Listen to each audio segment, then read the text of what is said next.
সুপ্রিয় শিক্ষার্থী, আশা করি সবাই ভালো আছো। আজকে তোমাদের জন্য একটা সুন্দর ক্লাস নিয়ে এসেছি। সেটা হচ্ছে অ্যাটমিক স্ট্রাকচার, পরমাণুর গঠন। এখন আমরা পরমাণু গঠন সম্পর্কে আলোচনা করব।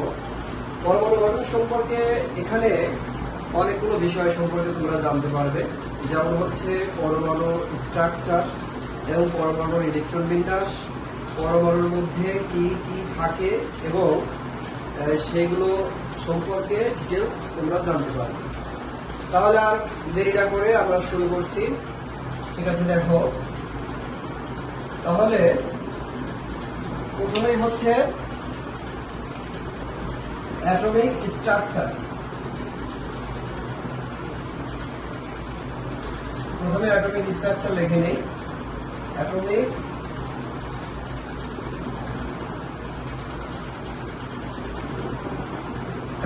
Atomic structure.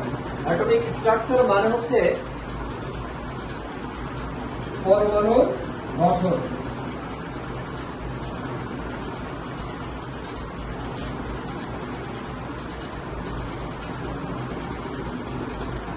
পরমাণুর গঠন। আমরা পরমাণু গঠন সম্পর্কে নবম দশম শ্রেণীতে শিখেছি। এই পরমাণুর গঠনে এখান থেকে আমরা আজকে অনেক কিছু শিখতে পারবো। দেখো, পরমাণুর গঠনটা পর্যায় সারণীতে 118টা মৌল রয়েছে। এই 118টা মৌলের বিভিন্ন স্ট্রাকচার বা বিভিন্ন হচ্ছে এদের স্ট্রাকচারের কারণে এরা বিভিন্ন ধর্মের হয়ে থাকে। কেউ হচ্ছে সলিড, কেউ লিকুইড, কেউ হচ্ছে গ্যাসিয়াস, বিভিন্ন ধরনের হয়ে থাকে। তাহলে আমরা আজকে আলোচনা করছি পরমাণু গঠন। পরমাণু গঠন সম্পর্কে আমরা সবাই জানি, সেটা হচ্ছে পরমাণুটা কি। পরমাণু হচ্ছে মৌলিক পদার্থ, যেগুলো হচ্ছে আর ভাঙা যায় না। এক কথায় যেটাকে আর বিশ্লেষণ করা যায় না বা ভাঙা যায় না, সেটাই হচ্ছে পরমাণু। পরমাণুটা হচ্ছে, মনে করি এটা হচ্ছে একটা পরমাণু স্ট্রাকচার। এটা হচ্ছে নিউক্লিয়াস আর এটা হচ্ছে কক্ষপথ।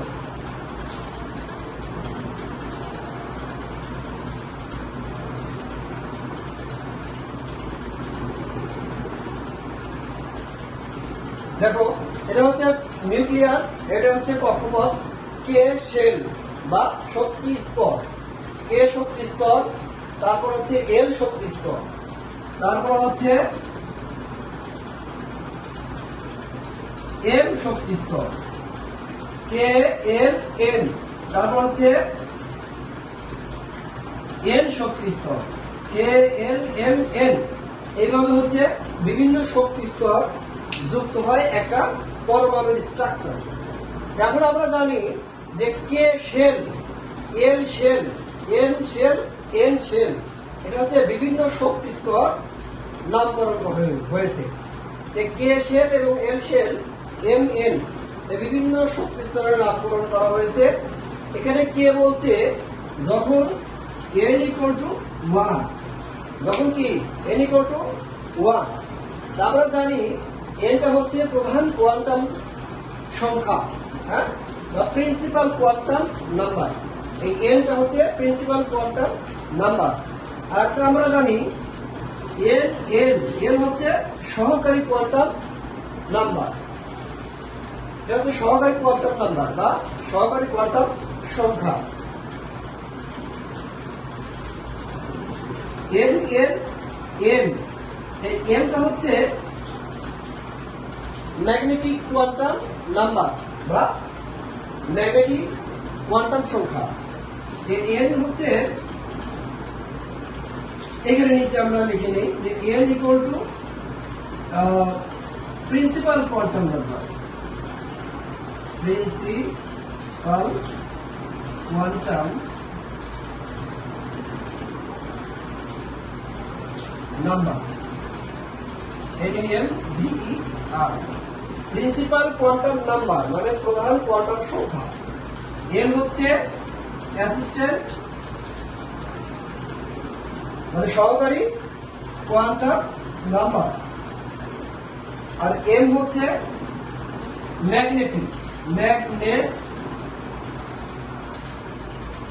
Magnetic quantum number. এখন আমরা এগুলো সম্পর্কে জানবো যে এই শেল বা শক্তি স্তর যখন এর মান 1 তখন হচ্ছে কে শেল বা শক্তি স্তর।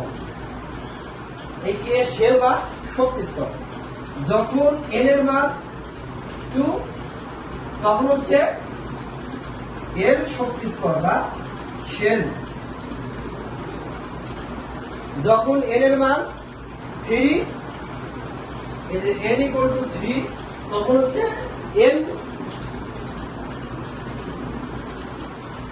m shell. এইভাবে n = 4 এটা হচ্ছে n শেল। এভাবে এই চারটা শক্তি স্তর প্রকাশ করা হয়ে থাকে। তো তোমরা শক্তি স্তর সম্পর্কে জানলে যে n = 1 হলে কে শেল বা শক্তি স্তর, n = 2 হলে এর শেল এটা শক্তি স্তর, তারপর n = 3 হলে m শেল এটা হচ্ছে তৃতীয় শক্তি স্তর, n = 4 হলে n শেল এটা হচ্ছে চতুর্থ শক্তি স্তর। এই বিভিন্ন শক্তি স্তর, হ্যাঁ এই বিভিন্ন শক্তি স্তর এদেরকে প্রধান কোয়ান্টাম সংখ্যা বা প্রধান কোয়ান্টাম নাম্বার এর উপর নির্ভর করে এই শক্তি স্তরগুলোর নাম দেওয়া হয়েছে কে এল এম এম ইত্যাদি। তাহলে এখানে আমরা এই শেলের উপর নির্ভর করে ইলেকট্রন বিন্যাস করতে পারি। সেটা হচ্ছে n =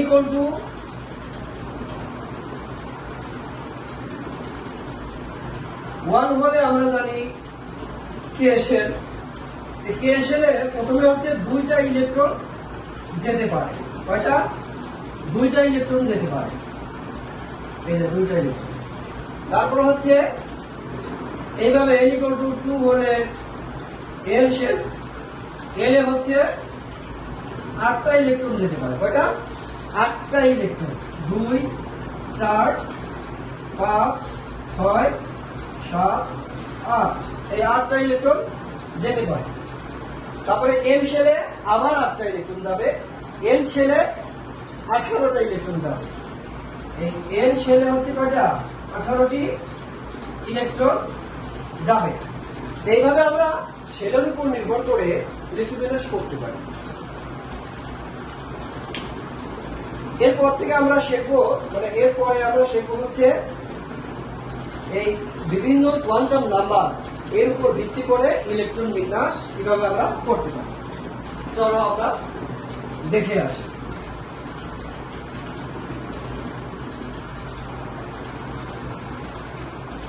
যখন প্রধান কোয়ান্টাম সংখ্যা n = 1 তখন এখানে আমরা লিখে দিই যে যখন n = 1 প্রধান কোয়ান্টাম সংখ্যার মান 1 তখন হচ্ছে তখন n এর মান কত? n এর মান 0। n এর মান 0। n হচ্ছে সহকারী কোয়ান্টাম নাম্বার। হ্যাঁ n এর মান 0 হবে। যখন n এর মান 1 তখন এটা প্রধান কোয়ান্টাম সংখ্যা। n এর মান 1 তখন হচ্ছে এটা 1 নম্বর শেল। হ্যাঁ তখন n এর মান হবে 0। আর m এর মান m = 0। m = কত? 0। আর অরবিটাল এবং অরবিটাল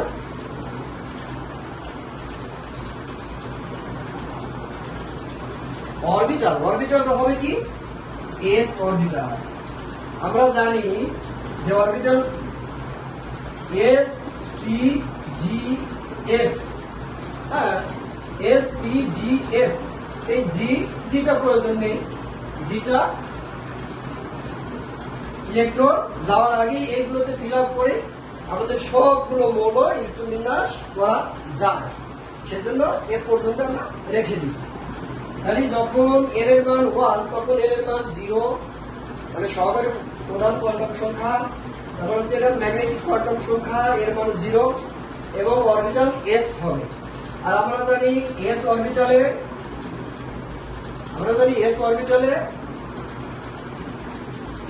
0টি s অরবিটালে হচ্ছে 0 হবে l এর মান, আর p অরবিটালে 1 হবে, g অরবিটালে 2 হবে, f অরবিটালে 3 হবে। এই যে এইগুলো মান, এগুলো হচ্ছে l এর মান হবে। এখন l এর মান 0 হলে s অরবিটাল আলটিমেটলি হবে। তাহলে s অরবিটাল হলে এখানে ইলেকট্রন হবে কয়টা? এই ইলেকট্রনের পরিমাণের যে একটা ফর্মুলা, সেটা হচ্ছে 2 × 2l + 1, 2 × 2l + 1, এতগুলো ইলেকট্রন থাকবে। এখন এখানে l এর মান 0, তাহলে তুমি 0 বসাও, তাহলে 2 × 0 + 1, এটা তো 0 0 এর সাথে যা যোগ করা যায় 0 হবে। আর এই 1 2 এর সাথে গুণ করলে কত হবে? 2। তাহলে এটা যেহেতু n = 1, তাহলে এখানে n s 2 এই দুইটা ইলেকট্রন যাবে। এই যে দুইটা ইলেকট্রন যাবে। আরেকটা হলো ইলেকট্রন বিন্যাস এইভাবে করা যায় শেল অনুসারে, সেটা হচ্ছে এই 2n² এইটা দেখো 2n² যদি হয় তাহলে এটার ক্ষেত্রে n = 1 যদি হয় তাহলে 2n², তাহলে n এর মান 1 বসায় দাও, 1² এ 1 ই হয়, অর্থাৎ এইভাবে 2 × 1² = 2, 2 কে 2, তো দুইটা ইলেকট্রন যাবে। এই যে দুইটা ইলেকট্রন গেলে ns², হ্যাঁ, অর্থাৎ s অরবিটালে দুইটা ইলেকট্রন থাকবে। তারপরে দেখো, তারপরে যদি আমরা n = তারপরে দেখো n = 2 যদি হয়, তখন n এর মান 0 1 হবে, 0 1, অর্থাৎ এক করে কম থাকবে। n = 2 হলে, অর্থাৎ প্রধান কোয়ান্টাম সংখ্যার মান যদি 2 হয়, তাহলে n = 0 1, এবং m এর মান হবে কত? তখন 0 + 1 - 1 + 1 - 1, তাহলে এবং অরবিটাল হবে কত? অরবিটাল এই 0 হচ্ছে s আর 1 হচ্ছে এই যে p, তাহলে sp কত হবে? s অরবিটাল এবং p অরবিটাল। আর ইলেকট্রন থাকবে কতগুলো? আমরা জানি s অরবিটালে এই l এর মান যদি এখানে 0 বসাই, তাহলে s অরবিটালে দুইটা ইলেকট্রন থাকবে। আর l = 1 যদি বসাই, তাহলে p অরবিটালে চারটা, p অরবিটালে 6টা ইলেকট্রন থাকবে, 6টা। তাহলে আমরা দেখি, হিসাব করি কিভাবে। এই যে s এর ক্ষেত্রে এই 2 × 2 l এর মান যদি 0 হয় +1, এটা আমরা জানি যে 2 হবে, অর্থাৎ দুইটি ইলেকট্রন s এর ক্ষেত্রে। আর p এর ক্ষেত্রে কি হবে? 2 × l এর মান এই যে 1 বসাবো, l এর মান 1 + 1, তাহলে 2 কে 2 আর 1 3, 3 যদি 2 এর সাথে গুণ করি তাহলে কত হবে? 2 × 3 = 6। তাহলে আমরা জানি p অরবিটালে সর্বোচ্চ 6টা ইলেকট্রন থাকতে পারে। তাহলে 6টা ইলেকট্রন যদি p অরবিটালে থাকে, তাহলে হচ্ছে এস অরবিটালে দুটি, তাহলে 6 আর 2 মোট 8টি, অর্থাৎ দ্বিতীয় পর্যায়ে 8টি কি আছে, এই শেলে যদি হয় দ্বিতীয় পর্যায়ে 8টি ইলেকট্রন যাবে, সেজন্য এটা হচ্ছে 8টি। n ইকুয়াল টু যদি 2 হয় তাহলে s আর p মিলে 8টি ইলেকট্রন যাবে। তাহলে এখানে যদি আমরা বসাই n ইকুয়াল টু 2 যদি বসাই তাহলে 2 into 2 square equal to 2 into 2 দুগুণ 4, তাহলে 4 দুগুণ 8, এই যে 8টি ইলেকট্রন।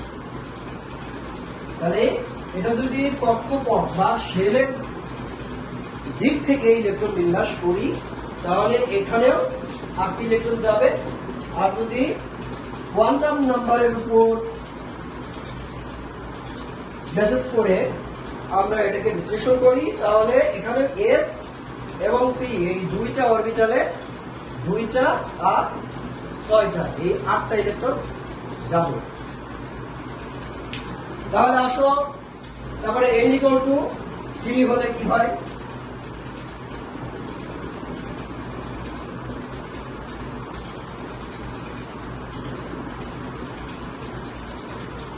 দেখো n ইকুয়াল টু যখন n ইকুয়াল টু 3 হবে তখন n ইকুয়াল টু একটা কোণ থাকবে, 3 যদি হয় তাহলে 2 পর্যন্ত যাবে, যেমন 0 1 2, এর মান 0 1 2, তখন m এর মান হবে কত, m ইকুয়াল টু 0 0 কিন্তু থাকবে, 0 প্লাস 1 এইগুলো সব এই 1 2 প্লাস মাইনাস দিবে, প্লাস 1 মাইনাস 1 প্লাস 2 মাইনাস 2, তাহলে কয়টা হলো 1 2 3 4 5টা। এই m ম্যাগনেটিক কোয়ান্টাম নাম্বার, এটা হচ্ছে 5টি হচ্ছে। তাহলে এখন আমরা ইলেকট্রন সংখ্যাগুলো দেখতে পারি, ইলেকট্রন বিন্যাস করে ইলেকট্রন গুলো বের করি কিভাবে, মানে কোন অরবিটালে কয়টা করে ইলেকট্রন যাবে সেটা আমরা বের করব। s অরবিটাল, 1 হচ্ছে p অরবিটাল আর 2 হচ্ছে d অরবিটাল, এই s p d 1 2 3। তাহলে হচ্ছে আমরা এখন এর ডিটেইলস বুঝালাম না, তোমরা দেখে নিও। দেখো যদি 0 হয় তাহলে s এর 2টা ইলেকট্রন যাবে s অরবিটালে। তারপরে হচ্ছে যদি 1 হয় তাহলে আমরা এর আগে দেখছি কিন্তু হচ্ছে 6টা ইলেকট্রন যাবে।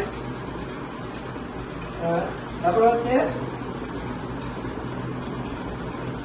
2 তে হচ্ছে d অরবিটালে এই এর মান যদি 2 হয় তাহলে হচ্ছে 10টা ইলেকট্রন যাবে, কয়টি, 10টি, মানে 10। এখানে যেমন এটা আমি 10 করে এটা হচ্ছে কি করে দিচ্ছি, ক্যালকুলেশন করে দিচ্ছি। দেখো 2 ইনটু এই l এর মান হচ্ছে 3, সরি l এর মান 2, l এর মান যদি 2 হয় প্লাস 1 তাহলে 2 দুগুণ 4 এর একে 5, তাহলে 2 ইনটু 5 ইকুয়াল টু 10। এই যে g অরবিটালে 10টি ইলেকট্রন যাবে, তাহলে 10 আর 6 এর 16 আর 2 এর 18, অর্থাৎ 18টি ইলেকট্রন যাবে কত নম্বর, তৃতীয় নম্বর পর্যায়ে। এগুলো হচ্ছে প্রধান কোয়ান্টাম সংখ্যা হচ্ছে এটা পর্যায় নির্দেশ করে। তৃতীয় নম্বর পর্যায়ে 18টি ইলেকট্রন যাবে। এইভাবে আমরা ইলেকট্রন বিন্যাস খুব সহজেই এখান থেকে করতে পারি। 2 ইনটু 12 প্লাস 1 যাবে কত নম্বর, তৃতীয় নম্বর পর্যায়ে। এগুলো হচ্ছে প্রধান কোয়ান্টাম সংখ্যা হচ্ছে এটা পর্যায় নির্দেশ করে। তৃতীয় নম্বর পর্যায়ে 18টি ইলেকট্রন যাবে। এইভাবে আমরা এখন 2n স্কয়ার এটা দিয়েও আমরা হিসাব করতে পারি, এই 18টি হবে। যেমন দেখো 2n স্কয়ার, এখানে 2 ইনটু, এটা কিন্তু শেলের অনুসারে, হ্যাঁ শেলের অনুসারে ইলেকট্রন বিন্যাসটা, মানে শক্তি স্তর অনুসারে 2n স্কয়ার। n এর মান 3 বসাও, 2 ইনটু 3, 3 স্কয়ার আছে স্কয়ার হবে। আমরা জানি 3 কে স্কয়ার করলে 9 হয়, মানে 3 দুইবার গুণ, 3 গুণ 3 তাহলে 9, তাহলে 2 ইনটু 9 ইকুয়াল টু 80, এতটি ইলেকট্রন। তাহলে আমরা এটা একদম সহজভাবে শিখতে পারছি।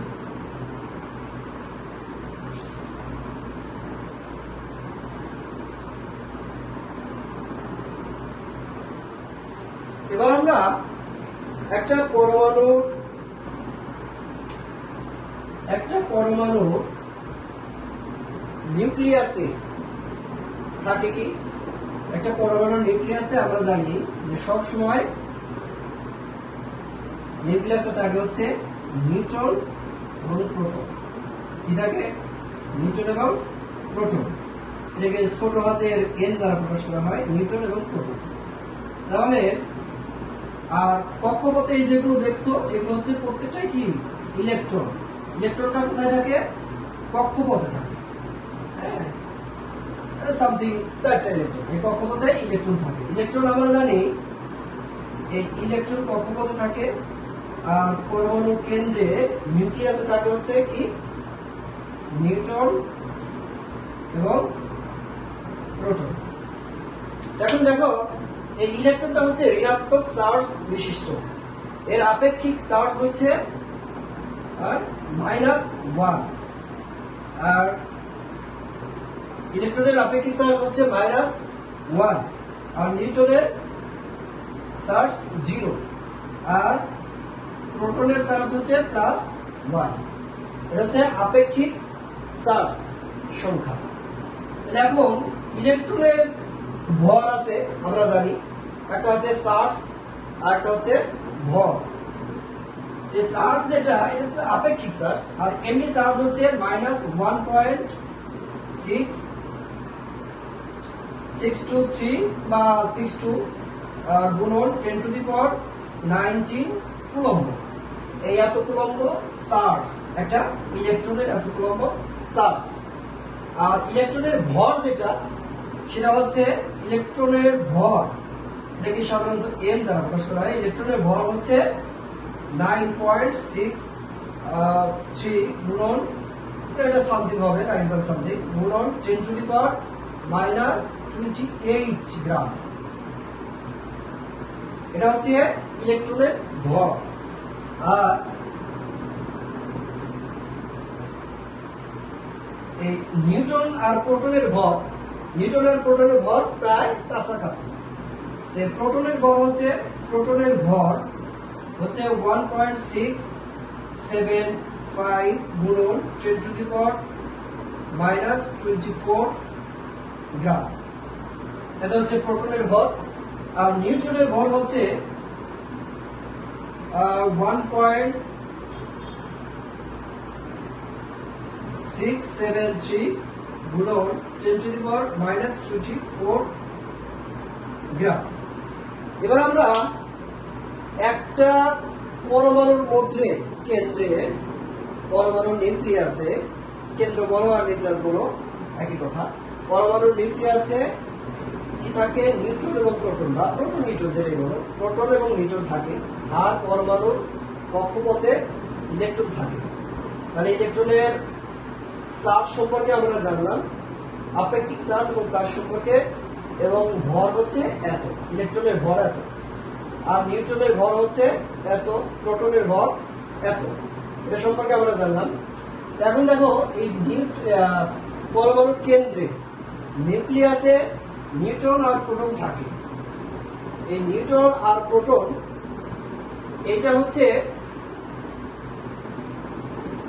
থাকলেও পরমাণুর ভর সাধারণত নগণ্য হয়, এটা হচ্ছে প্লাস চার্জ থাকে সাধারণত, আর নিউক্লিয়াসটা প্লাস চার্জ থাকে। আর শেষ কক্ষপথে ইলেকট্রন আছে, এটা হচ্ছে মাইনাস চার্জ থাকে।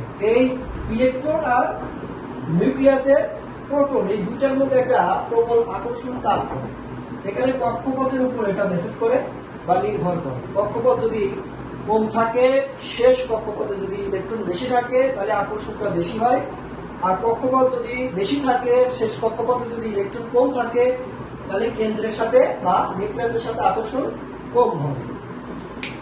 তাহলে আমরা এটা স্ট্রাকচার গুলো এভাবে শিখলাম। এখন আমরা দেখবো আফবাউ নীতি অনুসারে ইলেকট্রন বিন্যাস করে পর্যায় সারণীতে একটা মৌলের অবস্থান, এটা সম্পর্কে আমরা দেখব। যেমন হচ্ছে আমরা জানি যে 7টা পর্যায় এবং 18টা গ্রুপ রয়েছে আধুনিক পর্যায় সারণীর মোতাবেক। এখানে দেখো আমরা যদি হাইড্রোজেনকে রিপ্রেজেন্ট করি, হাইড্রোজেনের পারমাণবিক সংখ্যা হচ্ছে 1। এটাকে যদি আমরা ইলেকট্রন বিন্যাস করি 1s1, অর্থাৎ 1 নম্বর পর্যায়ে s অরবিটালে একটা ইলেকট্রন আছে। এটা হচ্ছে 1 নম্বর পর্যায়ে কোথায় গ্রুপ 1 এ স্থান দেওয়া হয়েছে। এখানে s এ অরবিটালে যেহেতু অরবিটাল সংখ্যা 1টি এবং এখানে একটা ইলেকট্রন আছে, সেহেতু এটা গ্রুপ 1 এ অবস্থিত। গ্রুপ 1 এ অবস্থিত। তারপর হচ্ছে যদি আমরা ধরি যে কার্বনের ইলেকট্রন বিন্যাস যদি আমরা করি, কার্বনের কত 6, এটা নিচে দিলাম 1s2 2s2 2p, সাধারণত 6 হয়, p অরবিটালে 6টি ইলেকট্রন যায়, কিন্তু এখানে আমাদের 4টি আছে, s s 1s 2s দুইটা মিলে 2 2 4টি আছে। তার কয়টি বাকি? 2টি। এখানে 2টি হয়, তাহলে 2 4 5 6 6টি ফিল আপ হয়ে গেল।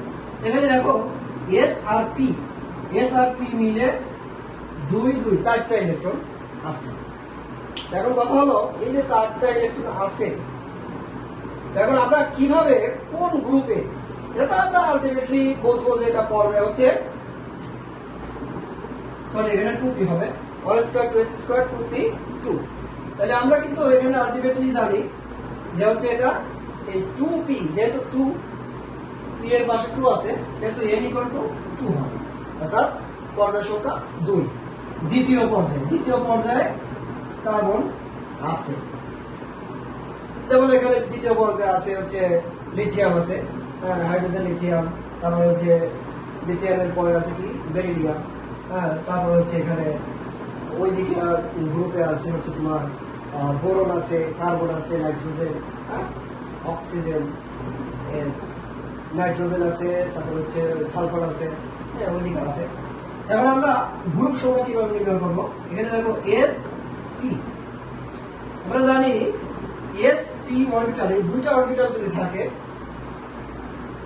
তাহলে এই দুইটা অরবিটালের শেষে এই দুইটা অরবিটালের শেষে sp এর যতগুলো ইলেকট্রন আছে সেই ইলেকট্রন সংখ্যা যোগ আর 10 যোগ করতে হবে। যেমন 2 2 এই 2 2 4, তাহলে 4 যোগ 10 বা 4 যোগ 10 একই কথা, তাহলে হচ্ছে 14 হবে, অর্থাৎ 14 নম্বর গ্রুপ। 14 নম্বর গ্রুপ 14, গ্রুপ 14 হচ্ছে কার্বন রয়েছে।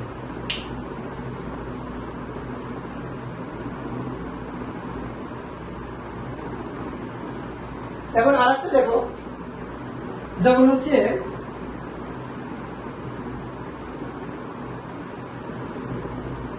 স্ক্যান্ডিনেভিয়া 21, স্ক্যান্ডিনেভিয়া 21, তাহলে এটা ইলেকট্রন বিন্যাস করলে 1s2 2s2 2p6 3s2 3p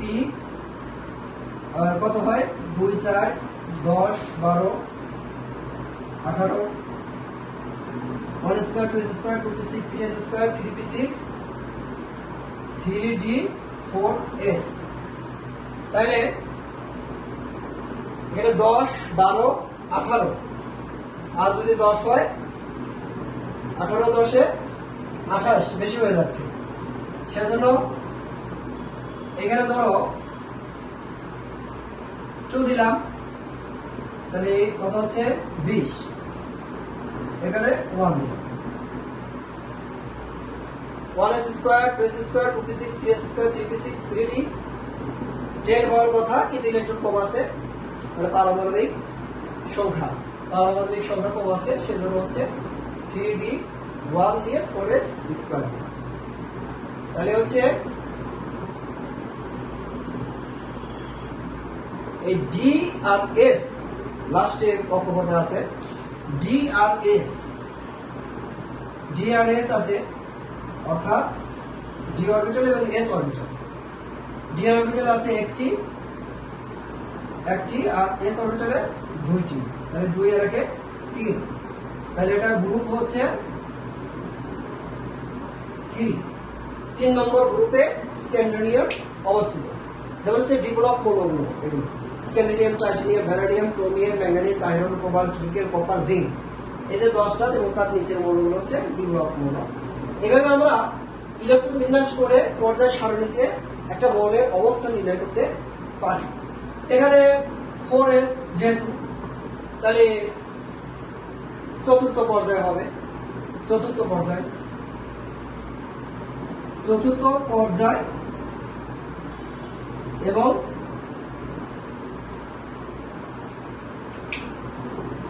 এবং গ্রুপ সংখ্যা কত? গ্রুপ 3, এটা হচ্ছে স্ক্যান্ডিনেভিয়ামের অবস্থান।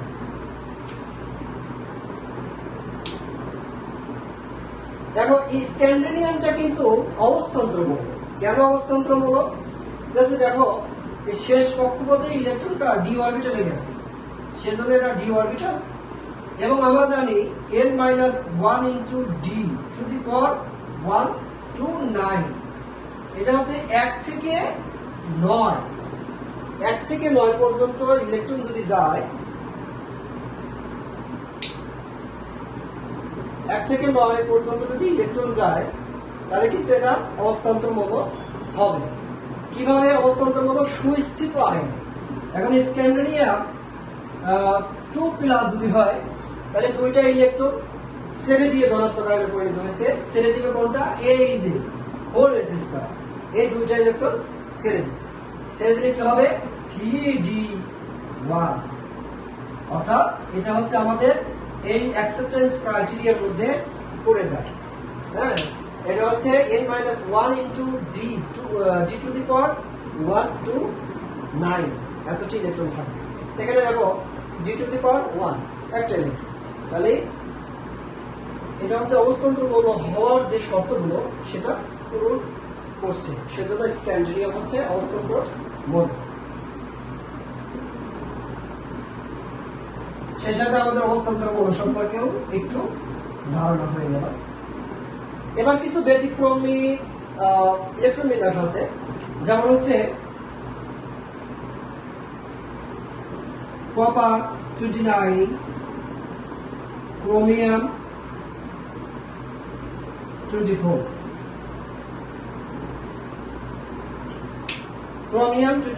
কপার 29, এটা আমরা ইলেকট্রন বিন্যাস করবো। দেখো একটু ব্যতিক্রমী, 1s square 2s square 2p6 3s square 3p6 3d4, এই যে d আর s অরবিটাল। এখানে d অরবিটালে যেহেতু তোমার ইলেকট্রন দ্বারা পূর্ণ হয়নি, যেমন d অরবিটালে 10টি ইলেকট্রন থাকতে পারে, কিন্তু এখানে আছে কত? 3d4, এখানে 4টি ইলেকট্রন আছে, সেহেতু এটা কিন্তু অরবিটাল ইলেকট্রন দ্বারা ফিল আপ হয়নি। সেহেতু এই d অরবিটালটা তোমার সুস্থিত হওয়ার জন্য এই 5d টু দি পাওয়ার 5 অথবা d টু দি পাওয়ার 10, এইগুলো হলে d অরবিটালটা বেশি সুস্থিত হয়। সেক্ষেত্রে এই সুস্থিত d অরবিটাল হওয়ার জন্য এই 4s দুইটা ইলেকট্রন আছে, এখান থেকে একটা ইলেকট্রন d অরবিটালে চলে আসে। তাহলে এটা ইলেকট্রনটা এরকম হবে 3d5 4s1 3d5 4s1 একটু ব্যতিক্রমী আর কি, ব্যতিক্রমী ইলেকট্রোমিটার। ব্যতিক্রমী ইলেকট্রোমিটারের জন্য এই ক্রোমিয়ামটা এবং কপার এ ধরনের অল্প কিছু মৌলগুলো রয়েছে আর কি। তারপর আমরা কপারে যদি দেখি, দেখো 29 কপার, এটা হচ্ছে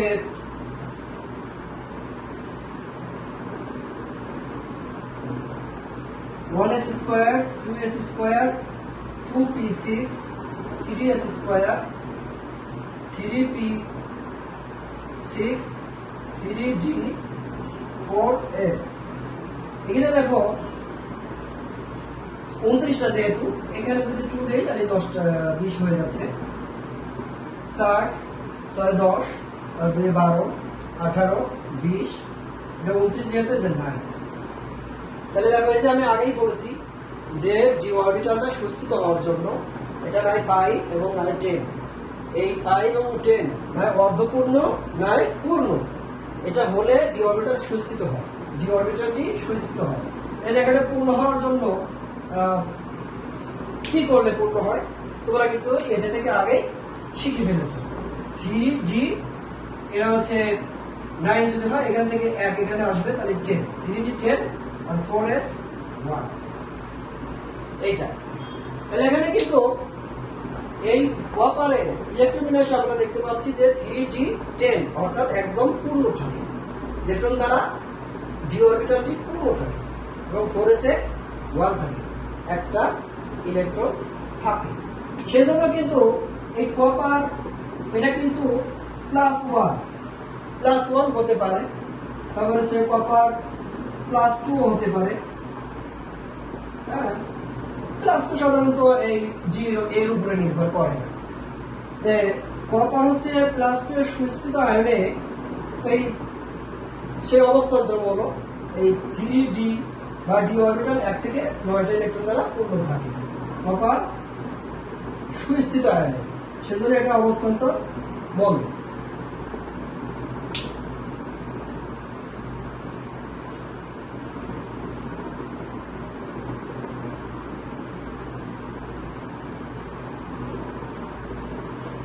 এখন দেখো আফবাউ নীতি অনুসারে, বিজ্ঞানী আফবাউ এর নীতি অনুসারে আমরা প্রথম পর্যায়ে এস, দ্বিতীয় পর্যায়ে এস পি, তৃতীয় পর্যায়ে এস পি ডি, তারপরে S P D F, S P D F, তারপরে হচ্ছে এস পি ডি, তারপরে এস পি, তারপরে এস। ব্যাপারটা হলো 1 2 3 4 5 6 7 8, এটা হচ্ছে অষ্টম, এটা হচ্ছে প্রথম। তাহলে এইভাবে দেখো ইলেকট্রন বিন্যাসগুলো এইভাবে যাবে সুন্দরভাবে, যেটা মার্কিং হচ্ছে সেই অনুযায়ী যাবে। 1s স্কয়ার 2s স্কয়ার, এটা যেতে 2 3 4 5 6 7, 1s square 2s square 2p6 3s square 3p6 4s square 3d 10, তারপরে এটা কি 4p6 5s স্কয়ার। এইভাবে আসে, এইভাবে আসে, এইভাবে আসে, এভাবে আবহাওয়া নীতি অনুসারে ইলেকট্রন বিন্যাস করা যায়। এখন দেখো আমরা সবাই পরিচিত এটার নাম হচ্ছে পটাশিয়াম। পটাশিয়ামের পারমাণবিক সংখ্যা হচ্ছে 19। তাই পটাশিয়ামের 19 এই পারমাণবিক সংখ্যার উপর ভিত্তি করে ইলেকট্রন বিন্যাস যদি করা হয়, এখানে একটা প্রশ্ন হয় যে 3d তে শেষ কক্ষপথের ইলেকট্রনটি 3d তে না গিয়ে 4s এ গেল কেন? হ্যাঁ, এটা যদি আমরা ব্যাখ্যা করি তাহলে 1s square 2s square 2p6 3s square 3p6 10 12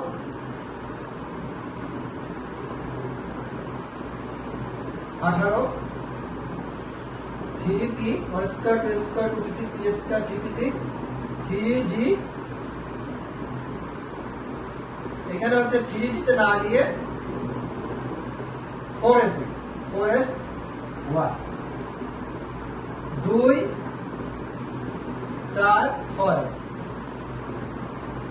4 হচ্ছে 10 12 18 একে 19 এই 3d তে না গিয়ে পটাশিয়ামের 19তম ইলেকট্রনটি 3d তে না গিয়ে এটা 0 না গিয়ে 4s এ গেল কেন? এটা হচ্ছে শক্তি স্তরের উপর শক্তির উপর নির্ভর করে। যেমন n এটা হচ্ছে প্রধান কোয়ান্টাম সংখ্যা এটা আমরা আগেই পড়েছি। n প্লাস n হচ্ছে সহকারী কোয়ান্টাম সংখ্যা। n প্লাস n এর মান যত কম হবে ইলেকট্রন সেই অরবিটালে আগে প্রবেশ করবে। তাহলে এখানে দেখো 4s এর মান n প্লাস n এর 4s অরবিটালে ইলেকট্রনের মান হচ্ছে n প্লাস n এর মান হচ্ছে কম হয়। অর্থাৎ 4s অরবিটালে n প্লাস n এর মান কম, 4s অরবিটালে n প্লাস n এর মান কম, সেজন্য 4s এ আগে ইলেকট্রন প্রবেশ করবে।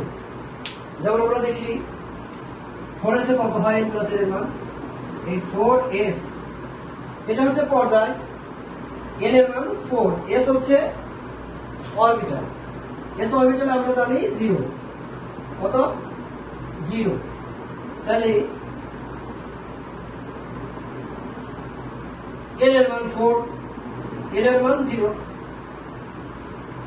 আমরা আগে এটা কিন্তু করে আসছি n l m এর মানগুলো কি রকম হয়। তাহলে 4s এর মান এই 4 প্লাস n এর মান 0, তাহলে ইকুয়াল টু 4 হচ্ছে। তাহলে 4s এর মান হচ্ছে 4। তাহলে এবার দেখি আমরা 3d দেখি, 3d g তে d অরবিটালে কি g অরবিটাল এর মান কত? g অরবিটাল হচ্ছে এই যে 3d, g অরবিটাল আমরা জানি s p g, এই যে 3 নম্বর s p g, তাহলে এটা 0, এর মান 0, এটা হচ্ছে 1, এটা 2, তাহলে d অরবিটালে l এর মান 2। তাহলে এখানে n এর মান, তাহলে n এর মান হচ্ছে 3 পর্যায়ে, যে 3 নম্বর পর্যায়ে n এর মান 3 প্লাস g এর মান কত 2, এই যে 2 সমান 3 আর 2 এ 5, এই যে 5। তাহলে 3d এই যে 3d এর 3d অরবিটালের n প্লাস l এর মান হচ্ছে 5, আর 4s অরবিটালের n প্লাস l এর মান হচ্ছে 4। তাহলে কোনটা বেশি কোনটা কম? তাহলে 3d হচ্ছে বেশি n প্লাস l এর মান, আর 4s এর হচ্ছে কম, সেজন্য ইলেকট্রন আগে 4s এ প্রবেশ করবে। কেননা প্রধান কোয়ান্টাম সংখ্যা এবং সহকারী কোয়ান্টাম সংখ্যার যোগফলের মান যার কম হবে সেই অরবিটাল আগে ইলেকট্রন দ্বারা পূর্ণ হবে, দেন তারপরে অন্যগুলো পর্যায়ক্রমে পূর্ণ হবে। এটার হচ্ছে নিয়ম বা রুলস। যেমন হচ্ছে এই পটাশিয়ামের 19তম ইলেকট্রনটি 3d তে না গিয়ে 4s এ, ঠিক আছে, এটা 3d এখানে ইলেকট্রন যাবে না, তাহলে 4s এ যাবে। 1s square 2s square 2p6 3s square 3p6 আর 4s 1, এটা হচ্ছে পটাশিয়ামের ইলেকট্রন বিন্যাস। আজকে পর্যন্তই। তোমরা সুস্থ থেকো, সবাই ভালো থেকো। আমার চ্যানেলটি তোমরা হচ্ছে সাবস্ক্রাইব করে রেখে দিও। ইনশাআল্লাহ গুরুত্বপূর্ণ অনেকগুলো টপিকস আমি নিয়ে আলোচনা করতেছি আর কি। তোমরা যদি এটা সাবস্ক্রাইব করে রাখো তাহলে এই নোটিফিকেশনগুলো অন করে রাখলে তাহলে তোমরা এই ক্লাসগুলো খুব সহজেই পেতে পারো। ভালো থেকো, সুস্থ থেকো। আসসালামু আলাইকুম। পরবর্তীতে অন্য কোনো ক্লাস নিয়ে আবার হাজির।